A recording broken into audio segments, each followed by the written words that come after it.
58th Annual Freedom Fund Banquet, celebrating the 104th anniversary of the Dayton chapter of the NAACP. Can we have a round of applause?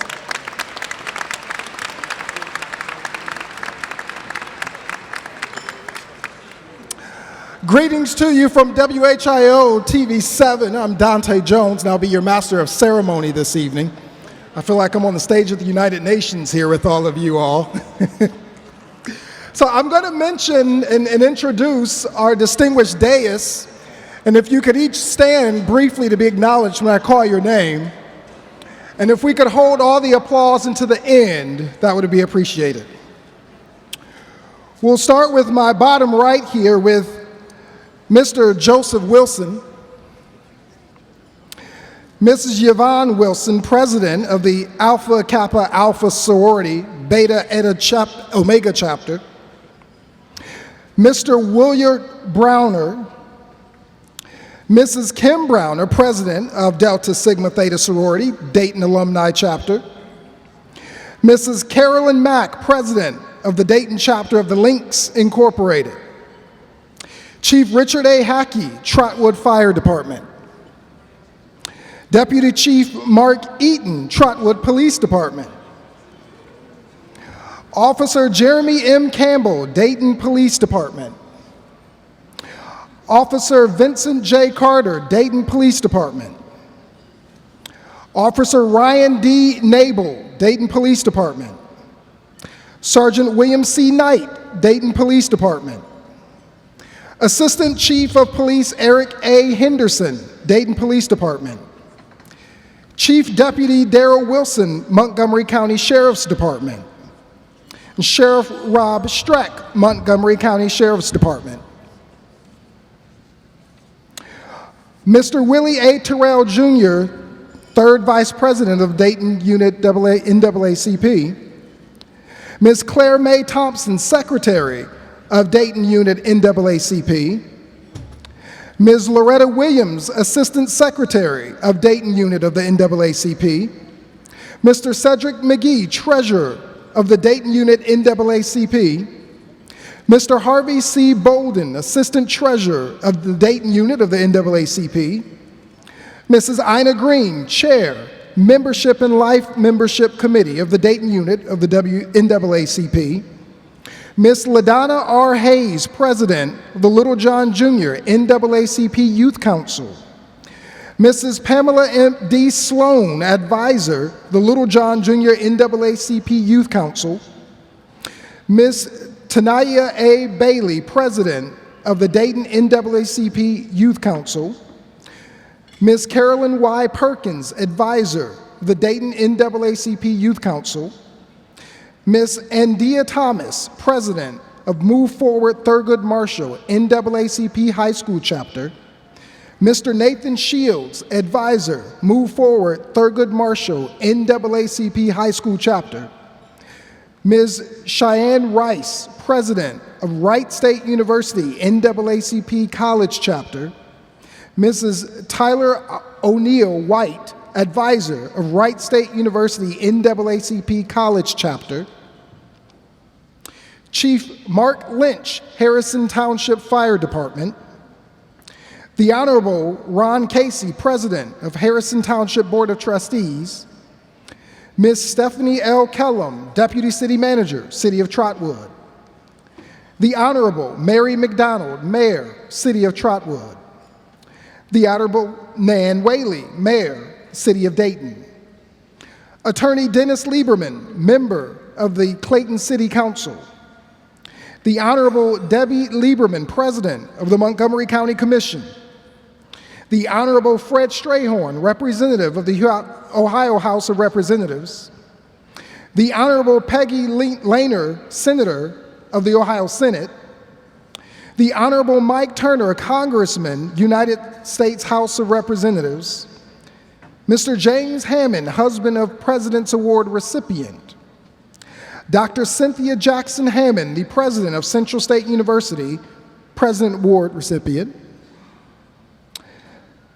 Ms. Taffany English, Director of the Civil Rights Memorial Center, Southern Poverty Law Center, representing Honorary Chair, and Mr. Jeff D. Liu, President of Fuyao Glass America Incorporated, Honorary Chair, the Honorable Joyce Beatty, Congresswoman of the United States House of Representatives, the Honorable Dr. Derek Lee Forward, the 33rd President of the Dayton unit of the NAACP, seat honoring the legacy of the late First Lady, Jean A. Forward, and Advisor Emeritus of the Littlejohn Junior Youth Council, the Honorable Tom Roberts, President of the Ohio Conference NAACP and Second Vice President of the Dayton unit of the NAACP, the Honorable Lou Dale, Chair, Freedom Fund Committee of the Dayton unit of the NAACP, Mr. Marvin Dale, husband of the Freedom Fund Committee Chair,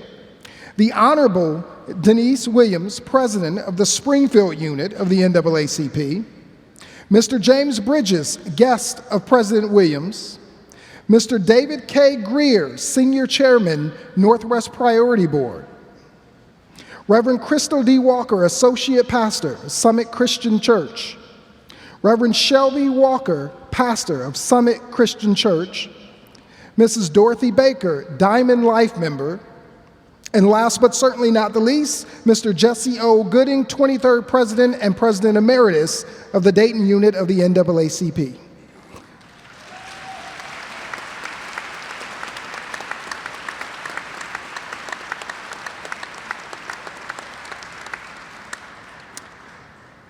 If I could have everyone please stand for the presentation of the posting of colors by the Meadowdale High School Army JROTC Color Guard Team.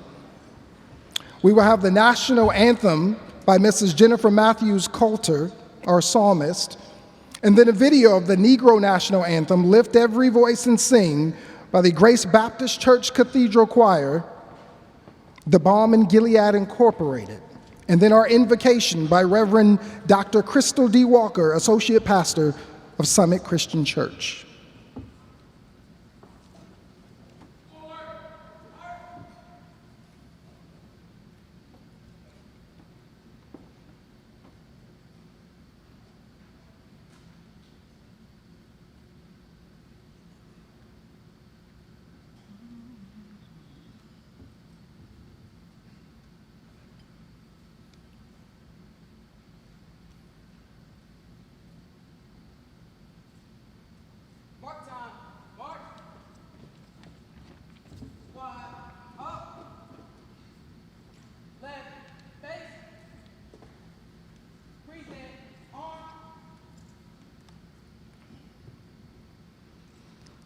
Oh, say, can you see by the dawn's early light what so proudly we hailed at the twilight's last gleaming, whose broad stripes and bright stars through the perilous fight over the ramparts we marched were so gallantly streaming, and the rocket's red glare, the bombs bursting in air, gave proof through the night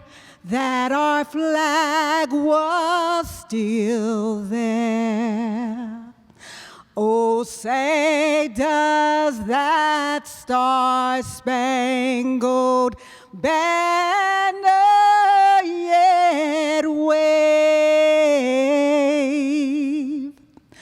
over the land of the free and the home of the brave?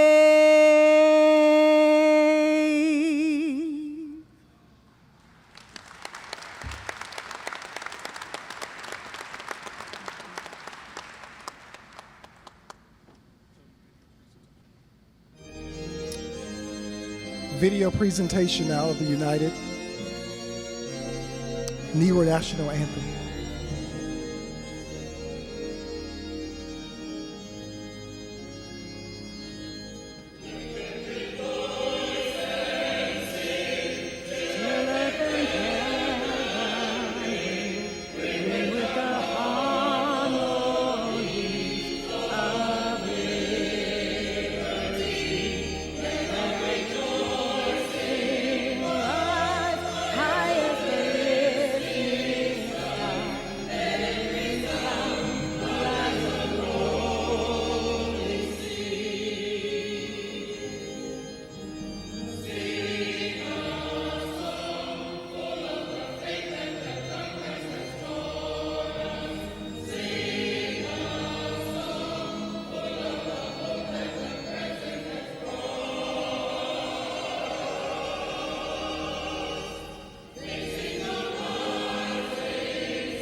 And here with our invocation, I bring forward Reverend Dr. Crystal D. Walker, Associate Pastor of Summit Christian Church.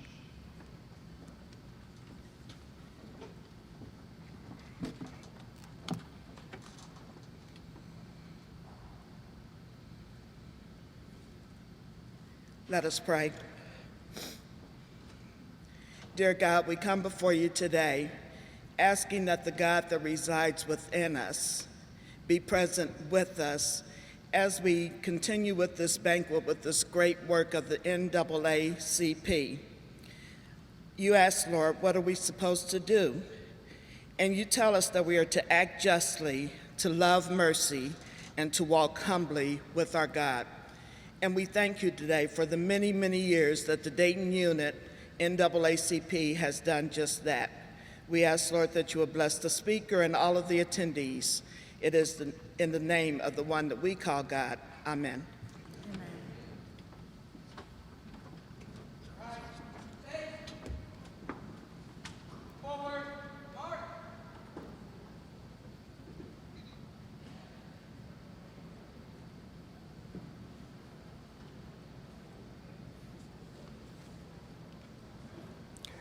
At this time, we'd like to offer a moment of silence of a true sojourner, one that we lost this past week.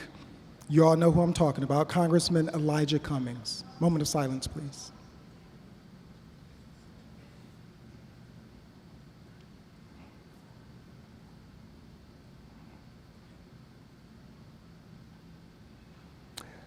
Thank you so much. You can be seated. Thank you so much for coming out. We have got quite an evening lined up for you.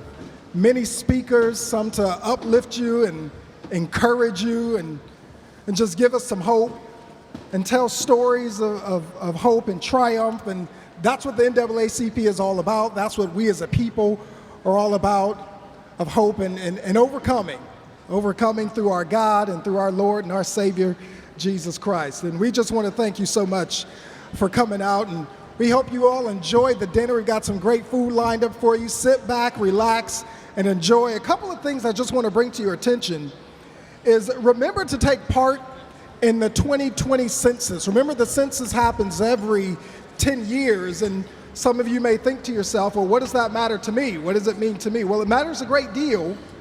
It matters in terms of our representation. Remember, we are governed by the people. And so it matters in terms of our funding, congressional funding for our districts, of the money that we need to help fix our districts. So please remember the 2020 census. Speaking of uplifting and encouraging, also just want to let you know about the, in room 103, after the dinner, the president's reception. We have a live band at the president's reception. We have a DJ, I don't mean me, but we have a DJ. And we also have, probably some of you may think this is the best part, adult beverages. And I don't mean Cavassier, I know how y'all are, or Hennessy, but we do have beer and wine in the president's reception immediately following, okay? So sit back and enjoy. The first person I'd like to bring up to welcome us all is the Honorable Lou Dale, the chair of the Freedom Fund Committee. Good evening, everyone. Good evening. Oh, you haven't started eating yet, so I think you can do better than that. Good evening. Good evening. Thank you. It's a pleasure to have all of you here tonight. Thank you so very much for taking that time to dine with us. You have no idea how great that is in helping our relationships and also our organization and our programs. I want to welcome everyone. I just want to welcome our honorary chairs, our sponsors, our guest speaker, which will be coming shortly. Thank you so much for purchasing tickets, ads, or whatever. So with all of that, I'm just here to help make sure that you enjoy your evening. Do not hesitate if there is anything that I can do to help you make your evening even better. At this time, I would like to recognize the Freedom Fund Committee. If you're in the house, please stand. Freedom Fund Committee members, please stand so people can see some of the people that are working hard to help make this event successful, wherever you are. Thank you. I want to take let's give them a hand. Yes, thank you. Thank you so much. I want to take a point of privilege to introduce someone that's dear to my heart, another person that's dear to my heart, and that is one of my brothers who came in from California, all the way from California, just to be here with us. And that's none other than my brother Horace Jenkins. Would you please stand? Thank you very much. Thank you, Horace, for joining us and support. And incidentally, he joined this chapter. That's how much he likes this area. So I would just ask the others of you to follow that and join. Okay? All right. Thank you very much. My name is Lou Dale. If I can help you, just give me a shout. Thank you. Good evening, NAACP. It's a pleasure to be here to welcome my dear friend, the Honorable Daytonian Congresswoman Joyce Beatty.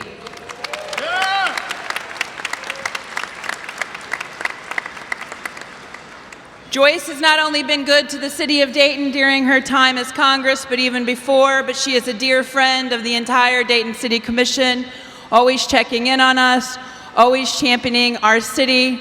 Even though we're not in her district, we certainly appreciate you always remember where you come from, Congresswoman, and we appreciate that. It's a pleasure to be here. It's a pleasure to see such a great crowd to celebrate the annual NAACP dinner. I'd like to congratulate President Forward for his great leadership, and also would like to say thank you to the state president, former State Senator Tom Roberts, also from Dayton. We're really grateful for your great leadership, Tom. It's my honor to also recognize all the elected officials that are in the room, so there are many of you, so I ask, if you are an elected official, would you please stand and be recognized at this time?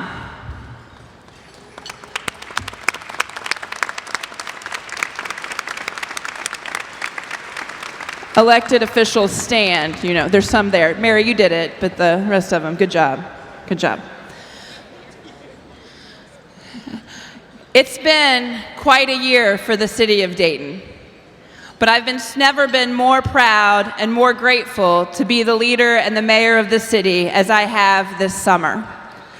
I want to especially thank the Dayton City Commission, all who are here, Commissioner Darrell Fairchild, Commissioner Chris Shaw, Commissioner Jeff Mims, and Commissioner Matt Joseph.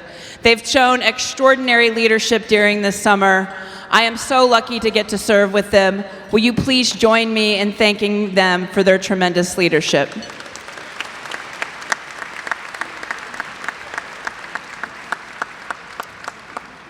So I put a proclamation in the book. I won't read it because if you've also looked in that enormous book, you recognize the agenda is 2 pages long. I hope you have a great evening. Congresswoman Beatty, welcome and enjoy.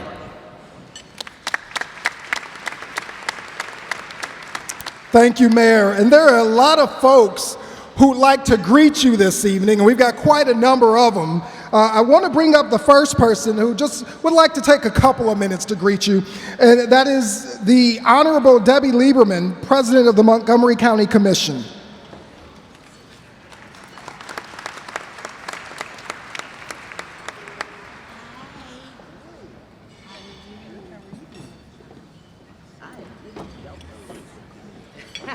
Well, good evening.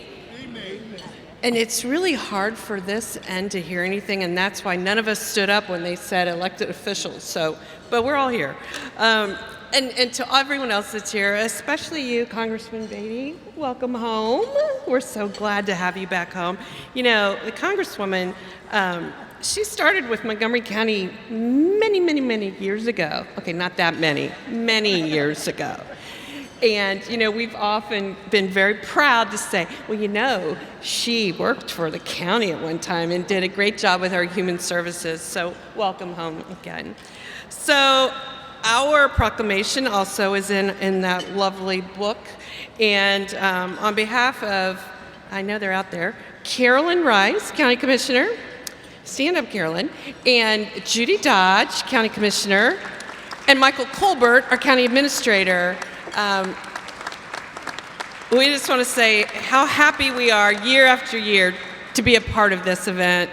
You know, the NAACP, being the nation's oldest civil rights organization, to be able to be here and just look at this crowd is always wonderful. And Derek, congratulations again for a great turnout, great speaker, of course. And I'm gonna quit talking because I could go on forever, but we're just really honored to be here. And I do want to thank you for the work that you do with our youth. I think we'll hear later on about our scholarships, and I'm looking down at these young people, and we're just really thankful. So again, Dayton NAACP, you do a great job, and we're very proud of you. Thank you. Have a good evening.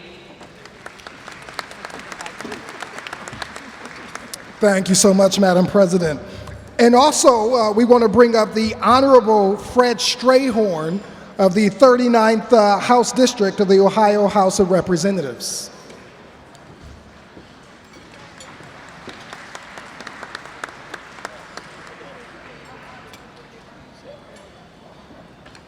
I had to get my sugar there. Good evening. I first want to start by welcoming my dear friend, Congresswoman Joyce Beatty. I've known Joyce for 30 years, and she hates it when I say that because she doesn't like the math work on that, but she doesn't look a day over 35. I have been friends and former colleagues with Congresswoman Beatty, and I can tell you she is a phenomenal leader, one of the most dynamic leaders we have in America, and I'm so happy to welcome you home and looking forward to listening to you.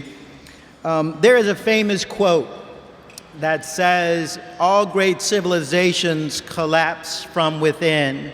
There may be an external threat, but that external threat has the capacity to defeat you because you've stopped being who you were. You stopped doing the things that made you great." And so we have to be vigilant because there is an attack today in America. We are pulling in this country at the seams of the fabric that holds us together. And at the center of a lot of that strife is the tension behind race and class.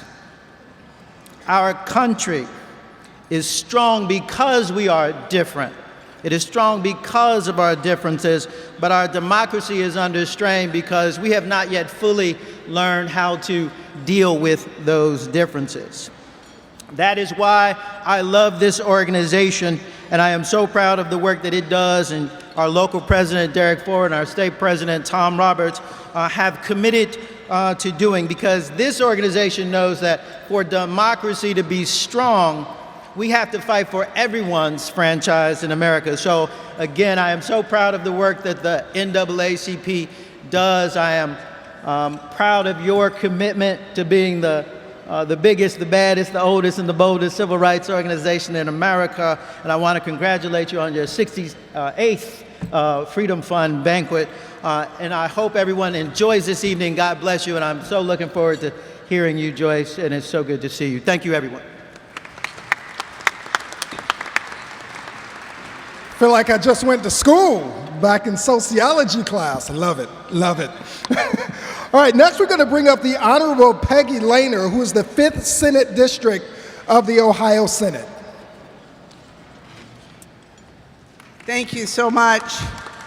I am honored to stand here today. This is always one of the premier events in the Dayton community, and once again, this community has come together in ways that continue to amaze me.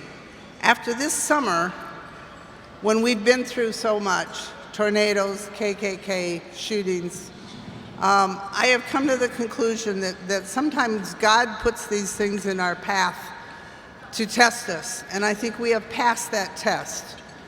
But there is still a lot of work to do. Today, I just want to take a minute to sort of make a shameful plug. Today, the mayor and I got together, a Republican and a Democrat, a suburbanite and a city mayor, on a project. Along with Carl Keith, we have funded 2,500 yard signs that say, "Do something." This is, thanks. So often when we have the kind of tragedies that we faced this summer, people get all worked up about it, they gather together, they make promises that they're going to change things, and then it dies away and we move on to the next problem in this country. We don't want that to happen with the shooting that occurred in Dayton. The Do Something campaign is asking each and every citizen to reach into their souls and ask what one thing can they do that will contribute to the lessening of gun violence in our country. It might be turning a gun in that you don't really need. It might be doing something about creating mental health beds. It might be signing a petition to put an issue on the ballot. It's up to you, whatever you can do. But you can start by going to DoSomethingOhio.com and ordering at least one, if not 2, 3, 4, 5 yard signs. We have all these signs. We have great intentions, but we didn't really figure out how to get them out the door. So if you could help us and go to that site and get some. There's also, they're available at places that are listed on the website as well. So thanks, Dayton. Congratulations, Derek, for where'd you go? For another wonderful event, and God bless you all.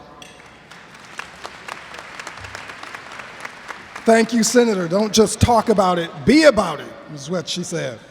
All right, next, the Honorable, make sure I get him here, the Honorable Mike Turner from the United States House of Representatives. Well, good evening. I've asked Jesse Gooding to come join me as he makes it to the podium. Jesse Gooding, as you know, has been an incredible leader in this community and was recently inducted to the Dayton Walk of Fame. I have a congressional recognition of him. As you know, Jesse Gooding served as the head of the NAACP while I was mayor and was my dear friend and advisor. We all know that he served honorably in the segregated U.S. Army, graduated from Wilberforce University, was a chemist at Wright-Patterson Air Force Base, led the Dayton chapter of the NAACP for 18 years and served as a Jefferson Township trustee for 24 years, was inducted in the Ohio Civil Rights Hall of Fame in 2014. It's my honor to recognize him as he's inducted in the Dayton Walk of Fame for all of his contributions to leadership for our community. Jesse, thank you for your leadership and your friendship.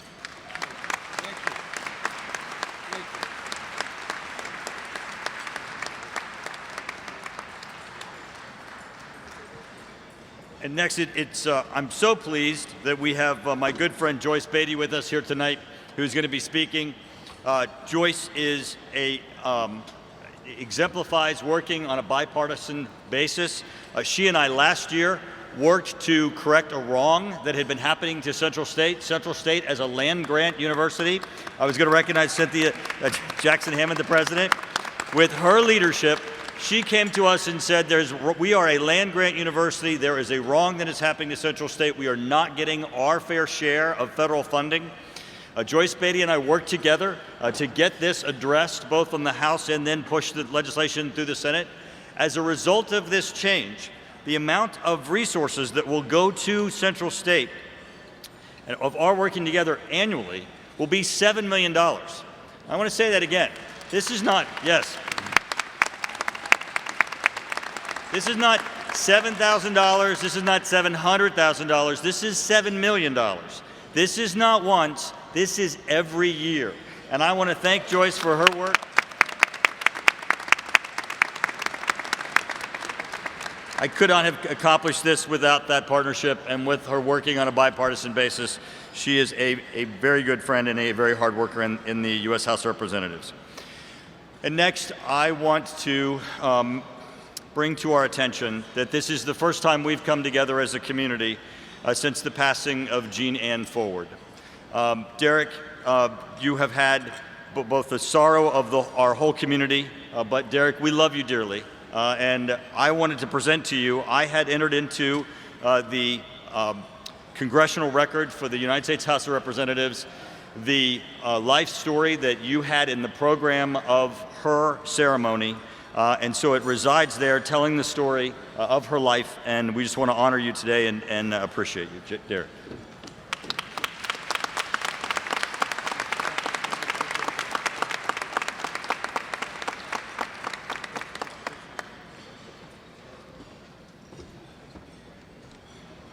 All right, thank you so much, Representative. At this time, I'd like to bring up the chairman of the Northwest Priority Board, Mr. David K. Greer Sr., to introduce the 33rd president of the Dayton chapter of the NAACP.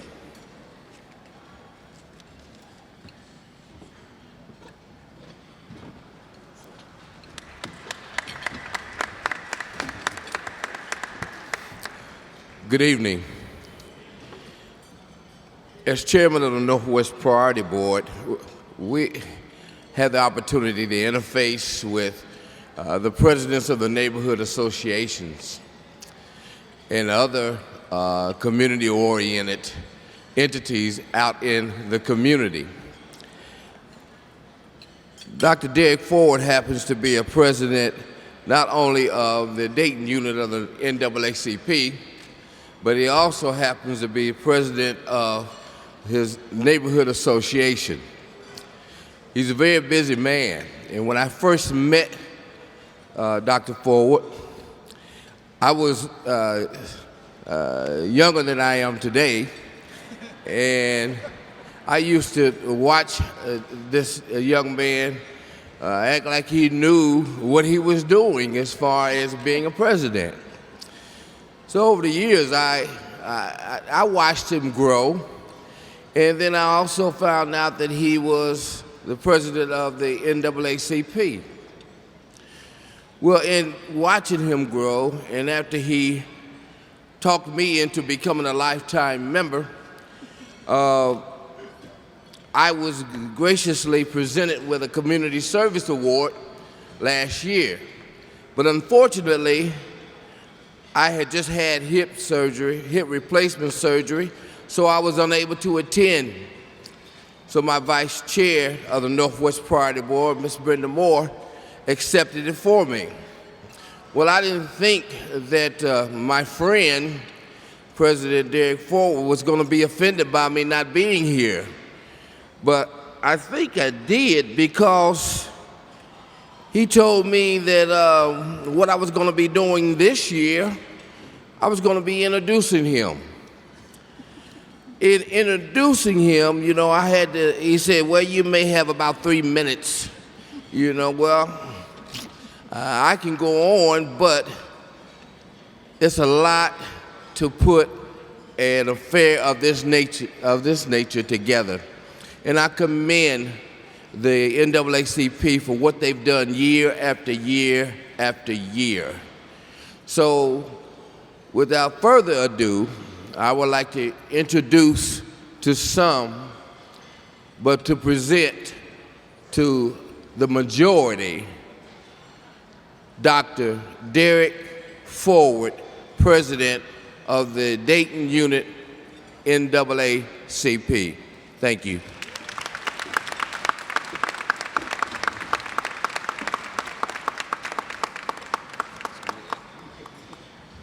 Thank you, Mr. Chairman. Good evening. Thank all of you once again for coming out to our annual banquet. And before I do anything, I just want to take a moment of silence for, if you look behind me, you're going to see a lady who I've been with for over 30 years and lost her battle with cancer back on April the 11th of this year. It's been tough, it's been challenging, but you know what? The Lord has taken me through. And He will continue to lead me in whatever venue that He so desires. So I just want to have a moment of silence for my wife, the late Mrs. Jean Ann Forward.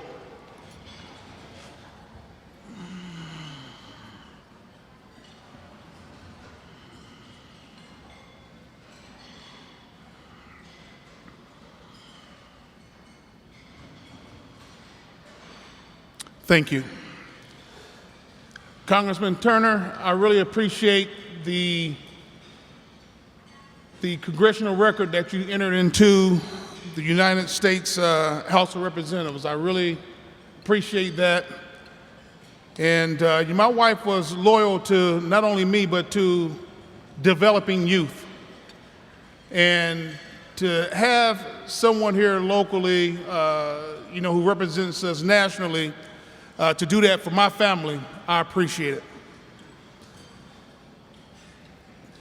Now, I know a lot of you have been wondering about next year, but I want to tell you something. I love the NAACP. I love being your president of the NAACP. I want to continue. I just told my executive committee that I want to continue to be the president of the NAACP. And that's my heart and that's my desire. I have almost 30 years on the job with Speedway. I've been very loyal to the organization that has kept me and has fed my family and my grandkids that come over and ask for money all the time. So I'm gonna retire from Speedway. So no matter what you may hear in the news, unless you hear it come from me, don't worry about it. So that's all I'm going to say about that. So with that, my job is to introduce the honorary chairs. And the first honorary chair that I want to introduce is Mr. Jeff D. Lew. And this says, Dayton Unit NAACP 68th Annual Freedom Fund Banquet Award of Honor presented to Jeff D. Lew in recognition for being an awesome honorary chairperson. You are a first-class business executive and a blessing to our community. When we're together, we're victorious. Thank you very much for donating and sponsoring our event this evening and doing what you do to employ over 2,000 people at Fooyah. Thank you. Thank you so much. Thank you. Oh, do it.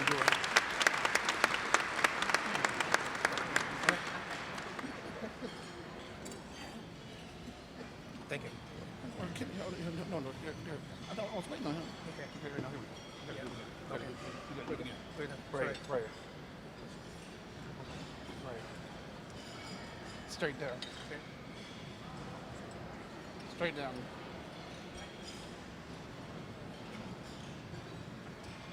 All right, thank you so much. In our next honorary chair, while she is not with us, but there is someone who's very capable to represent her.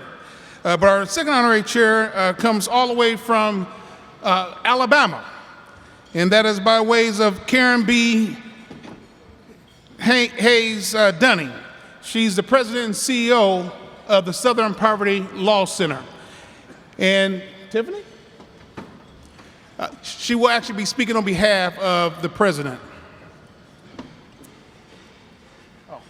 And this does say, Award of Honor presented to Karen B. Haynes Dunning in recognition for being an awesome chairperson. You are a first-class business executive and a blessing to our community. He's over here.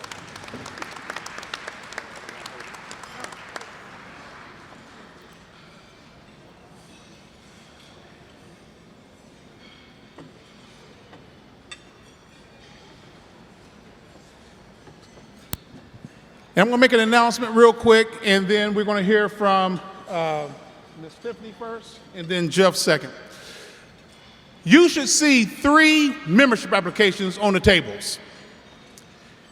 Because you love the NAACP so much, and we love you, we are going to ensure that if you are not a member of the NAACP, please take one of those applications, and we are going to process that application, and you will become a member of the Dayton unit of the NAACP. Leave it at your table because there's going to be a box in the back that we're going to put it in, and this is going to be a part of your sponsorship actually coming to this event. This is the first time that we're doing this, but we feel that you take time out of your busy schedule to come here to celebrate with us, and we in return want to thank you by giving you a membership. So if you are not a member of the NAACP, and there's a membership application on your table, there should be 3. So the first 3 that fill those out will become members of the NAACP. Jeff?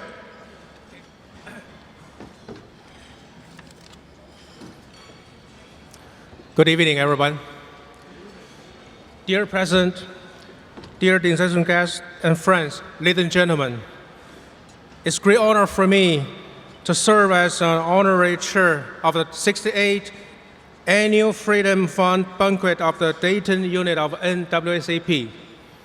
I would like to thank the Dayton unit of the NAACP, President Derek Ford, for giving me the opportunity to speak here.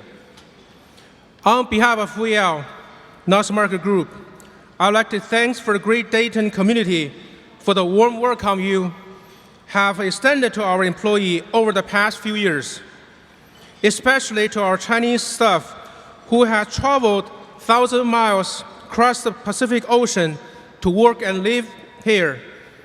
It's your kind and sincere support that has made them feel like home. Thank you. Since we are invest in this community, we have worked to grow our business, expand our workforce, and contribute to the long-term prosperity of the American automotive industry. In 2014, we redeveloped the long-term abandoned the General Motors plant in Marine. We really bring the Marine City back to life again. 5 years with more than $600 million investment. And also every year we invest $30–40 million to the renovation, primarily to meet our OEM requirements. We earn the business from majority North America business, the OEMs, every year 30% growth. That's when today we hire more than 2,200 employees, plus indirect supply chain. We actually support more than 6,000 families around the region. At Fuyao, we understand the fast-changing global manufacturing industry, the important fostering, learning, and renovation in order to adapt. By focusing on developing innovation glass technology, we are able to produce high-quality auto glass and improve the safety of drivers, and also reduce energy consumption. As a market leader, we serve automakers in the United States and also across the country. Today, we're proud to ourselves, we're world #1 auto glass manufacturer in the entire globe. Our associate is our best asset. That's my boss, chairman, said, hey, Jeff, treat your employee like a family member, like a customer. We invest in people also. So the high-quality glass manufacturer require the safety. So we actually spent $10 million to improve our safety condition. And today, we're proud our safety record is 30% higher than industry standard. Our associate is also, I mentioned about earlier, is our best asset. Without their hard work, we simply were not success. That's why we offer the training program for the master training, try to get more local Americans can really take over. Currently, we have the master program. We have 170 associates pass their training certification, so they get a better pay. And today, our compensation is already in the top tier for automotive industry in this town. At Fuyao, we share the core values: diversity, equity, mutual respect, and economic sustainability. exposed by NAACP. We celebrate the diversified cultural background of our employees, and we treat our employee with dignity and respect regardless of the race, gender, creed, and our sex orientation. We strive to live this value each day. We also believe, as does the NAACP, the strength is built through united. That's why when we learned the tragedy shooting in Dayton in August, we sent our condolences to victims' family and donate to the Dayton, Oregon District Charity Fund. In Dayton, we partner with the Red Cross, United Way, McDonald House, and also Habitat for Humanity. In July, the 100th Fuyao employee, we built the home for the new family here come to the United States. And together with the Heron Foundation established by Fuyao Group, we have supported local hospitals, schools, low-income families. For Thanksgiving holiday, we actually gave the turkey for everybody and also gave the police department, fire department. We actually appreciate their service for the community. I'm so proud we change here have been able to bring over the past 7 years, but there's more we can do. Together, our faiths are bound together. Fuyao North America look forward to work with NAACP to improve our community. We're shared together. Thank you so much.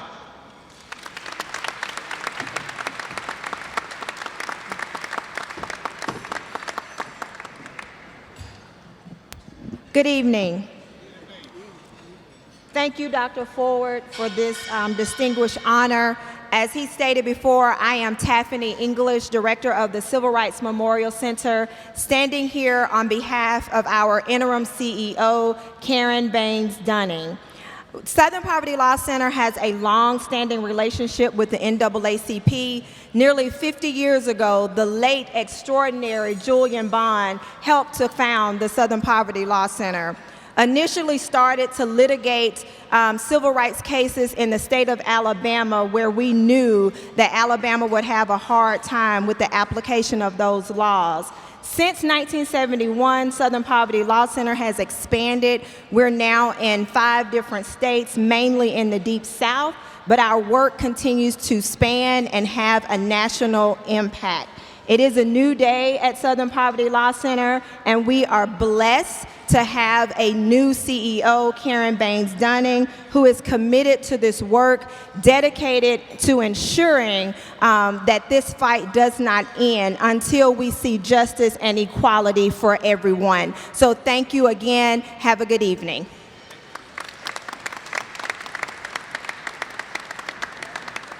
Thank you so much. Another round of applause for our speakers so far, please.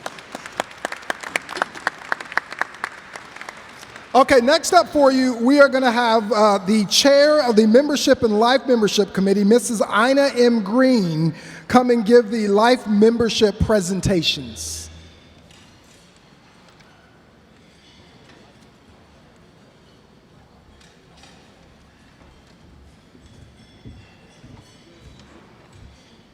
Good evening.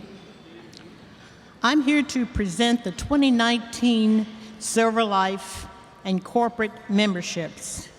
And we'd like to thank all of you for supporting the Dayton Unit NAACP by your continued membership support. As I call your name, please come forward near the front table here. Corporate membership, Premier Health, Silver Life, Pastor Ralph E. Guy, Lucia J. Brooks, Karen B. Baines Dunning, Lee Shai, Tim Reynolds, Dr. Robert L. Cartwright Jr., Attorney Philip James Lepla, Belinda Matthews Stinson, Dolores H. Rogers, Carl L. Keith, Maddie White, Dr. Rhonda Gillette,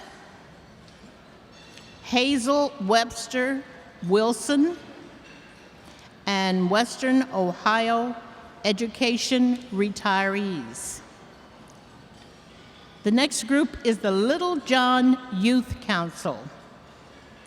Emere Ellington and Carmen Binford. As they come to the table, would we like to give them all a round of applause for their Silver Life memberships? Thank you.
Good evening, everyone. My name is Carolyn Perkins. I'm the advisor for the youth group, and I have my cohort here. This is Miss Tanea Bailey. She's the president. And we're going to do this in joint tandem. We've got a lot of young folks that are here right now that have gone through the Dayton NAACP from the Little John Junior Youth Council all the way up, and their college and teachers and everything else. Ask them to stand up. Ask them to stand up. Can we have Mr. Just all. Oh, That'll save time. go ahead. You can just say it. Okay. All the folks that have been part of the Junior Youth Council, the Youth Council, and are gone on to bigger and better things, could you just stand up and let people see that this organization is and works well? Because I know I saw a few of you here. And we need some current members. We got current members over there. And I appreciate everybody being here, whether you're here because I asked you or whether you're here with your friends, because it's nothing like seeing young folks that progress through things and move on. And Tanea's going to tell you where she's at right now. Okay. Hi, I'm Tanea, like she said, president of the Dayton Youth Council. All I have to say is I have been through since I was 2 up, and I've had a lot of very enriching experiences And if you have a child, or even if like you're my age in college and you want to get involved, I would say you should get involved. It's very helpful, and these experiences, they teach you things that go with you for a lifetime. Thank you. Mrs. Pamela D. Sloan, who's advisor of the Little John Junior Youth Council. And then after Mrs. Sloan, we'll have Mr. Nathan Shields, advisor of the Move Forward Thurgood Marshall High School chapter. And then after Mr. Shields, we'll have Mr. Cedric L. McGee, chair of the ACT SO Youth Program. It is a pleasure and a privilege for me to serve at the Dayton NAACP banquet tonight. Luke 12:48 says that to whom much is given, much is required. These young people recognize and understand the leaders that they are. They are truly a blessing to our community.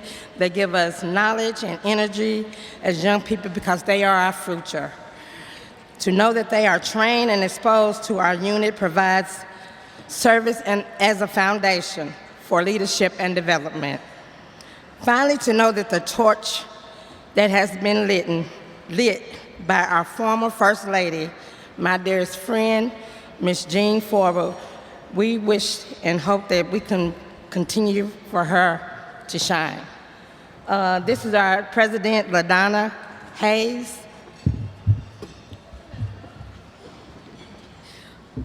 Good evening.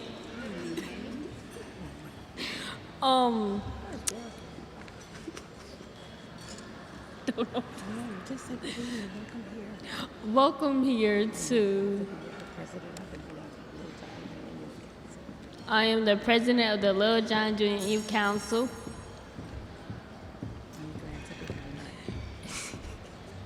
And I'm glad to be here tonight.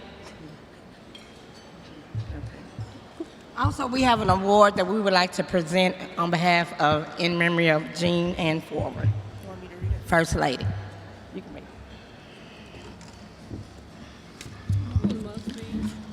Do you want to read it? Go.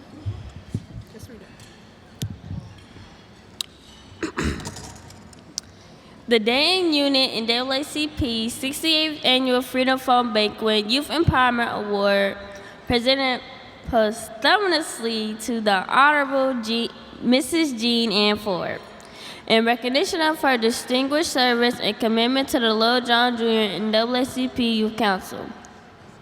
She served honorably for 14 years as the first advisor of the organization since it was officially chartered by the NAACP Board of Directors on May 21, 2005. Her support has provided us with the immeasurable leadership skills needed for success in the global market. She expended countless hours and worked tirelessly mentoring and providing venues for youth development at the local, state, and national levels. We miss you, Mrs. Jean, but your legacy will live in our hearts forever. When we're together, we're victorious.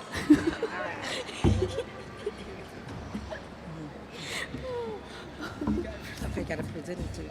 Oh, who that? And we, the Little John Junior Youth Council, would like to present this award to President Derek Forward.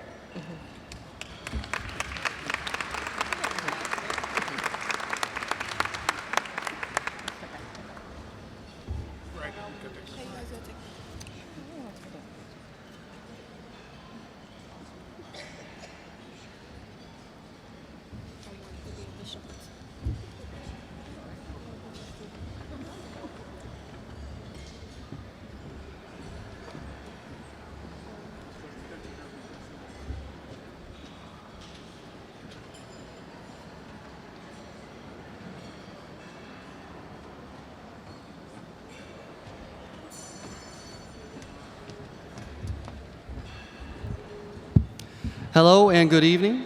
My name is Mr. Nathan Shields, and I'm the advisor of the Move Forward Thurgood Marshall High School chapter of the NAACP. I would like to thank our chapter's president, Ms. India Thomas, for her leadership this year and wish her all the best as she moves forward toward her high school graduation this upcoming spring of 2020. I would also like to thank the Dayton Unit NAACP for its unwavering support of the Move Forward chapter, Dayton Unit President Dr. Derek Forward, helped launch this unit alongside former advisor and colleague of mine, Lieutenant Colonel Claudia Mason. It is thanks to these individuals that I have the privilege of serving as the advisor for our high school chapter. I implore you to look to the youth of our country as the next generation of civil rights activists and leaders. Help them along their journey and share your wisdom. Share with them the challenges you have faced and how you have overcome them. Share with them the triumphs of your life and how you achieved them. Reach out to the youth in your community. They might not ever say it, but believe me when I say that they need your guidance, your patience, your kindness, and your support. Invest in the youth of our country so that the legacy of the NAACP remains strong for generations to come. Thank you. And now, Ms. Thomas.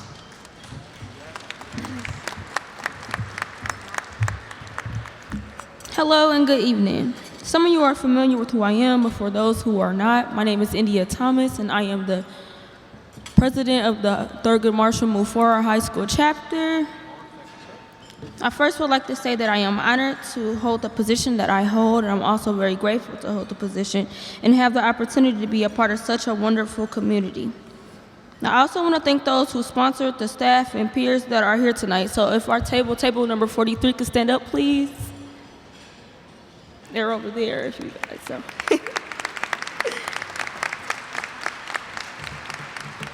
It feels absolutely wonderful to have the care and the support from you guys. I look forward to participating in the continued growth and success of the Dayton unit.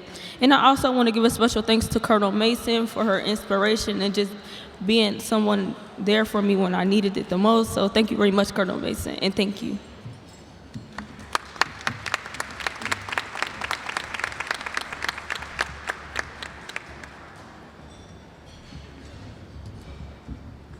Good evening, everyone. You've heard from the previous youth leaders about all the wondrous, great things that our youth are doing. And if you could just turn to pages 74 through 97, you can read more about the great things that our youth are doing. But at this time, if you really enjoy what our youth are doing, we ask for your support of the youth. On your tables is a bag. And I ask that you assign a table captain to help you all fill your donations into this bag. And then these bags will be collected afterwards and put into the donation boxes. So again, you should have a bag, it might be blue or green, but we do appreciate your donations at this time. And thanks. And you know, the good word says in Matthew 6:21, where your treasure is, your heart. Thank you. The next is going to give us the Laverne and Jesse Gooding and Miley O. Williamson scholarships. That's the Derek L. Forward Visionary Leadership Scholarship and Jean A. Forward Youth Empowerment Scholarship. Mr. Willie A. Terrell Jr., Chair of the Scholarship Committee. Thank you. Good evening. Thank you for coming. Before we present our scholarship awards to our recipients, we need President Jesse Gooding to come down, please, assist with that. And as Jesse's coming down, just a note, Jesse has books for sale outside, and they are very cheap. So please get a book from our 23rd president, Jesse O. Gooding. Also, before I begin, I would like to thank Congressman Mike Turner for hosting a delegation of the NAACP Dayton unit at his home to sit down and talk about issues and concern.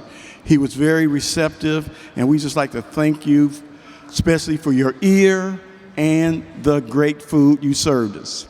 Also, I would like to say thanks to Congress-Lady Joyce. Joyce, and you can look this up on the internet, with the NAACP, Joyce has an A+ record. With the National Education Association, Joyce, our Congress speaker today, has an A+ record. Let's give her a hand for that.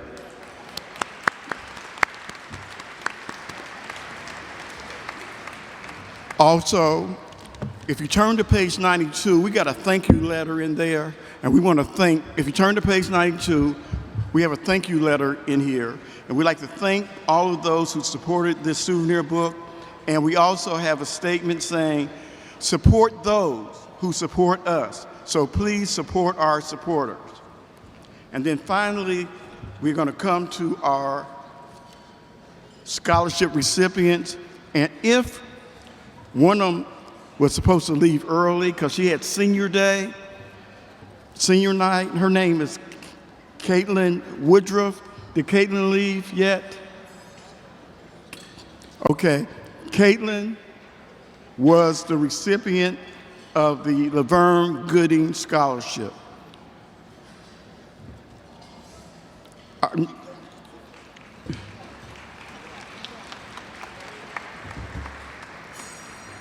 Asia Body.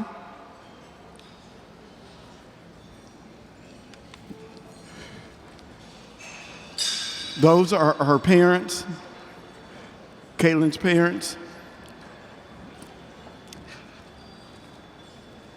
Our next recipient is Asia Body, a student at Stivers.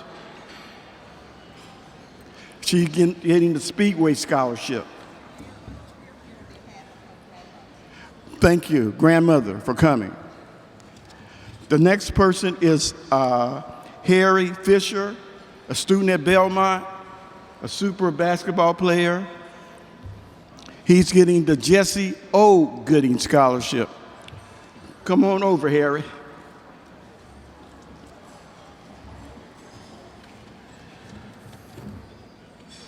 Next one, Kennedy Faith Lowe. She's getting the Miley Scholarship, Miley O. Williamson Scholarship.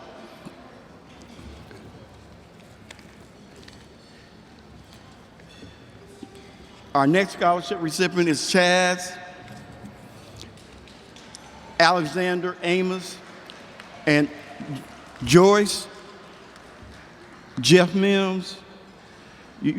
And our president of Central State, you would like this. And our greater alumni of Central State, Chaz said he wants to go to Central State. So we have that waiting for him.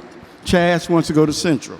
And finally, our Derek L. Ford Scholarship person, Sierra.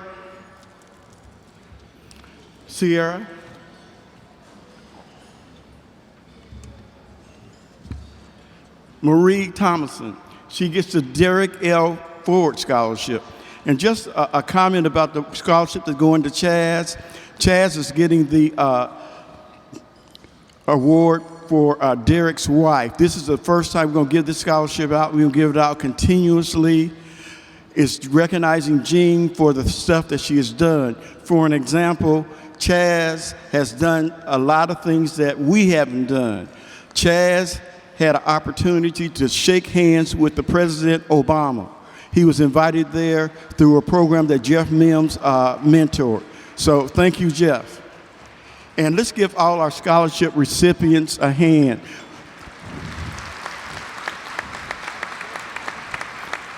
We have 2 going to Tennessee State, Georgia State College, Central State, and Alabama A&M. Thank you, scholarship recipients. And thank you for being good role models. All of these recipients talked about doing good citizenship where they go to school at. Thank you. As you heard, we have had a trying year this year, and one that we'll never forget as a community. And we wanted to be able to recognize governmental bodies, citizens, first responders with our Community Service Awards this year. In years past, we've always just honored individuals, but this year we're going to honor our entire community in which we had various issues that occurred. First, I want to recognize Harrison Township. So if we could have the representatives from Harrison Township to come up.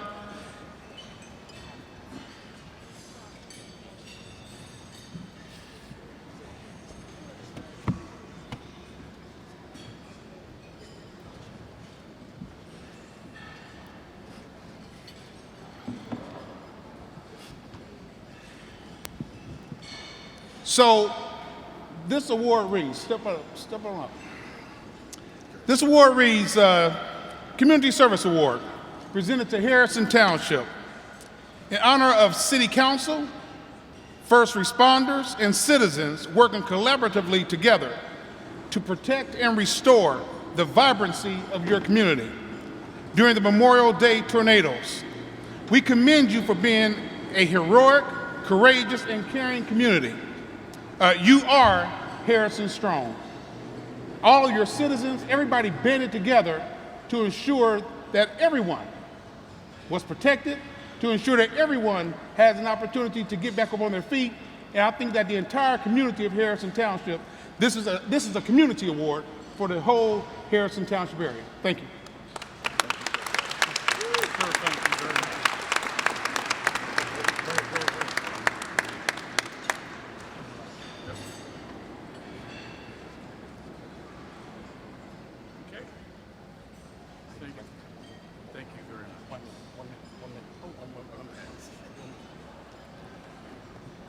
Well, first I'd like to thank the NAACP for this prestigious award. I have to thank our first responders, our employees, all of the volunteers that either lived in the township or came into the township to help, and probably, as Mr. Forward stated, the citizens of Harrison Township. But one person or one group I don't want to forget, the churches. They came through like you wouldn't believe for us. And I mean churches inside the township and outside the township. They were tremendous. Thank you very much for this award.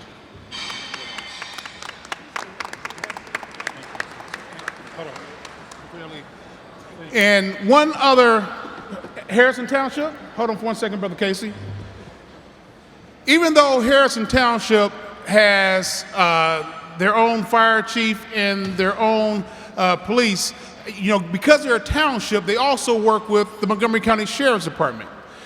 So I would like at this point in time for Chief Rob Streck and Chief Deputy Darrell Wilson to both stand and be recognized as well with Harrison Township for the work that they did in Harrison Township.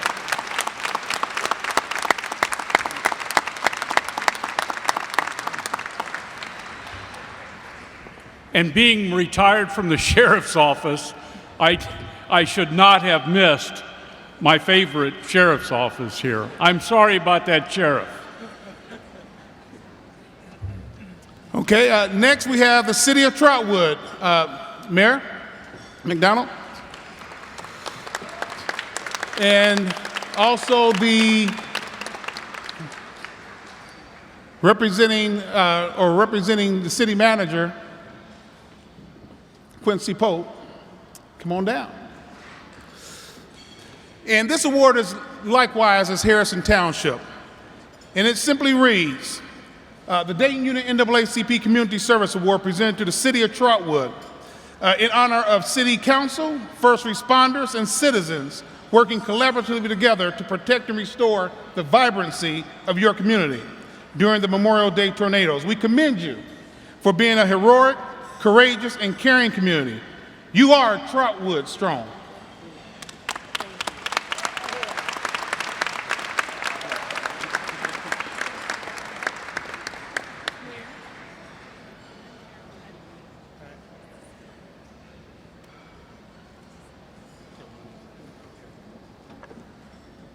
On behalf of the City of Trotwood, we thank the NAACP for this wonderful award. Our citizens came together with over 3,000 volunteers throughout Montgomery County to help us to get Trotwood back up and on our feet.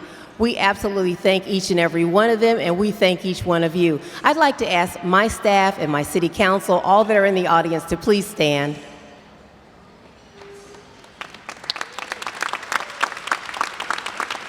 Chief, these individuals worked hard day and night to make sure that our citizens were able to recognize the Trotwood that they all come to know and love. And we thank you, each one of you, for that. God bless.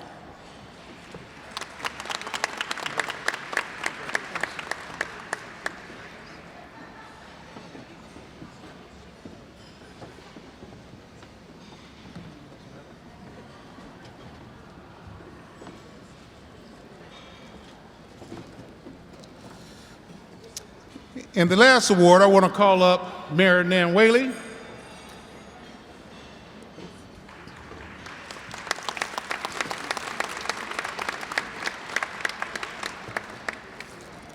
And this one's going to be kind of a little bit more special because as I present this, myself and the mayor is actually going to walk down on the lower tier because it's something I want to be able to do here very shortly. So what this plaque says, though, Community Service Award presented to the City of Dayton for the protection and safety of all citizens within your community during the challenging event in the month of May.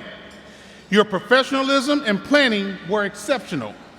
In addition, we honor the City Commission, first responders, and citizens working collaboratively together to protect and restore the vibrancy of your community during the Memorial Day tornadoes. And finally, we honor the 6 officers who courageously risked their lives to expeditiously respond to the violent and horrific mass shooting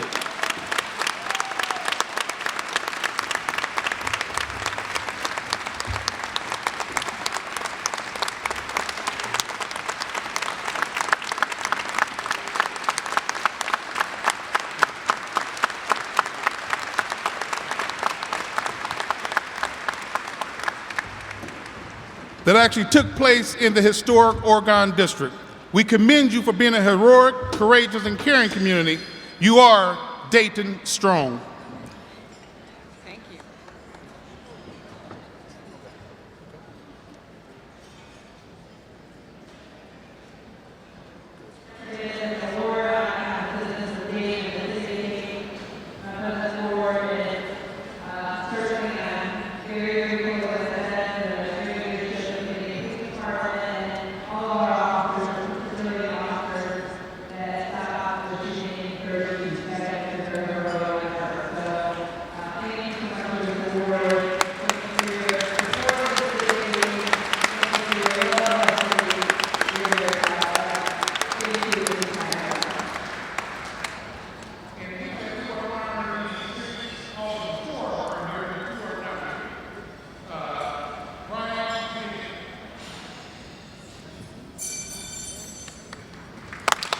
And each one of these awards says hero, and it gives their name, it gives the date of the shooting, signed off by the president.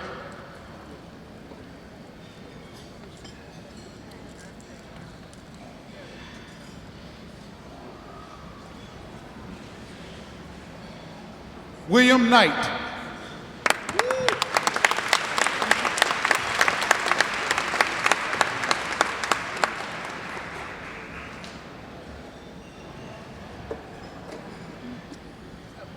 Brian Ruffles.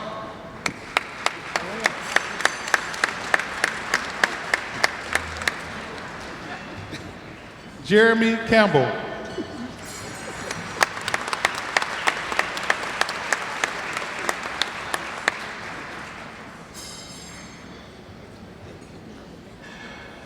And Vincent Carter.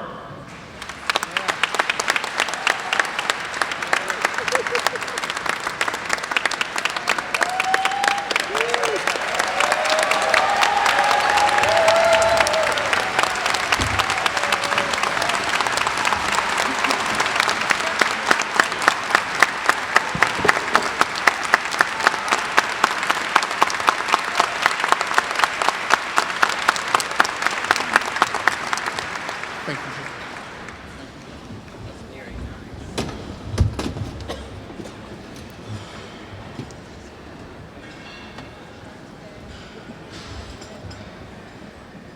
We're going to have the introduction of our keynote speaker by the Honorable Tom Roberts, President of the Ohio Conference of the NAACP. And then after that, we'll have a musical performance of The Battle Is Not Yours by Mrs. Jennifer Matthews Coulter. And then the next voice you will hear will be from our guest speaker.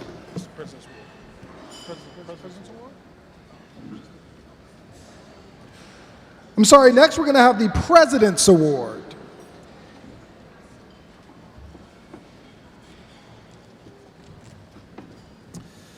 Well, well, well. Can anybody who's a Central State University graduate please stand to your feet. If you are a Central State University graduate, please stand to your feet as we honor our president, Cynthia Jackson Hammond.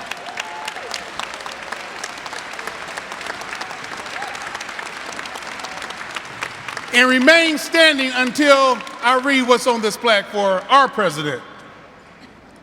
This says, presented to Cynthia Jackson Hammond for your visionary, passionate, and exemplary leadership in higher education and community service. As president of Central State University, you have made rich deposits in the lives of students, faculty, staff, and trustees. As the first woman to lead this highly esteemed institution, you have implemented many strategic initiatives. As a dynamic and progressive visionary leader, implementing an online master's program is very innovative. You have demonstrated superior business acumen, as evidenced by the quality enhancements on CSU campus. When academic excellence, community service, and spiritual development connect with purpose, expect a masterpiece. Service, protocol, civility. Dr. Jackson Hammond.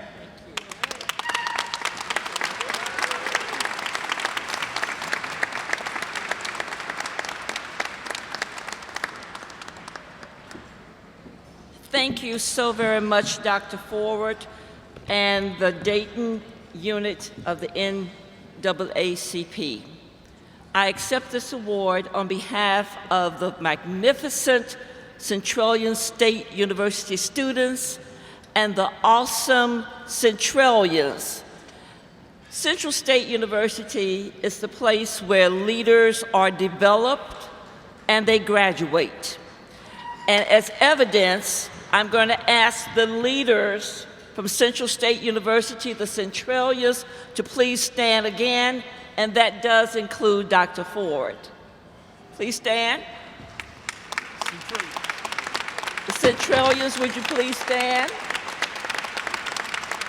I also want to remain standing. I would also like to thank our Ohio state legislators for the support that they have given Central State University, and our bipartisan congressional leadership who lead the charge in making sure that Ohio citizens are represented properly and with equitable benefits.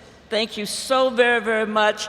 And the NAACP of Dayton, thank you for your leadership and providing an opportunity for everyone to experience what political and social justice is all about. Thank you.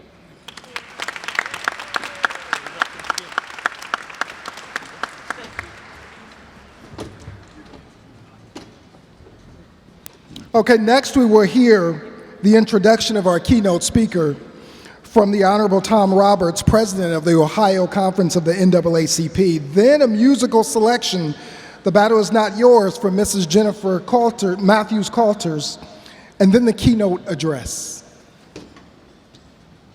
Good evening. Good evening. It's my honor, delight, and pleasure to be here and to welcome our keynote speaker. But let me first of all introduce Andre Washington, who is our state treasurer for the NAACP. Recognize him who's here this evening. And I think, go ahead, Andre. I think seated over here in building 12 is our keynote speaker, his husband, a guy who I served with in the Ohio General Assembly, Otto Beatty. Otto, welcome to Montgomery County, welcome to Dayton. Now, I think our commissioner, my state rep, took some of my thunder because they talked about Joyce Beatty being from Dayton. And so I'm going to say yes, Joyce Beatty is from Dayton. And most of you know that. You know that she attended Roth, right? Corinthian Baptist Church, we all know that. And Doctor, you just told her that she's a Centralian. So we know all about Joyce Beatty, don't we? And so do I need to introduce her? Yes. Because I served with Joyce Beatty in the Ohio House of Representatives, where she was a minority leader, the first African-American female minority leader in the Ohio General Assembly. And for you ladies in red, she's a Delta, okay? And for you Lynx, she's a Lynx, right? You know that. And she's a recipient of many, many awards and honors. But I also know Congresswoman Joyce Beatty personally because she was instrumental in putting a young, future African-American state senator, state representative, NAACP president in the inner circle of the black leadership here in Dayton where they were looking for new talent to run for a state representative. She introduced me to those inner circle people like C.J. McLean Jr. That I know. But I also know when I turned on the TV for the first day of the congressional swearing in, who did I see as Speaker of the Day presiding at that assembly? Dayton's own Congresswoman Joyce Beatty.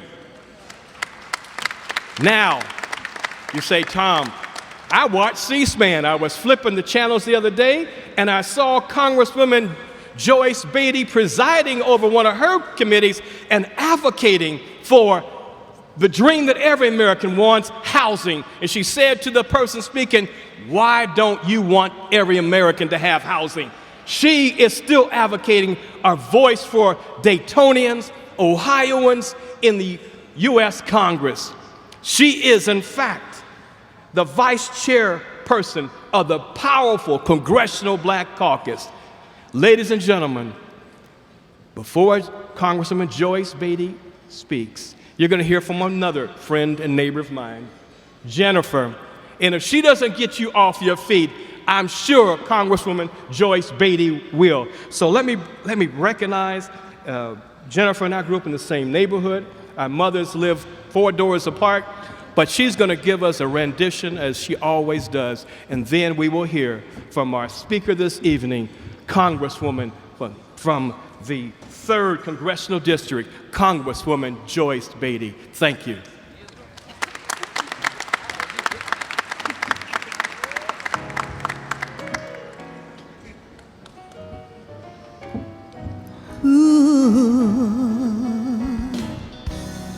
There's no pain Jesus can't feel, no hurt He cannot heal. All things work according to His holy will. No matter what you're going through, remember God is only using you for this battle is not yours, it's the Lord's. There is no sadness Jesus can't feel, and there is no sorrow that He cannot heal. Oh, all things work according to the Master's holy will. No matter what you're going through, remember that God is only using you for this battle is not yours, it's the Lord's. Oh, it's the Lord's. Yeah, it's the Lord's. Hold your head up high.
God is using you for the battle.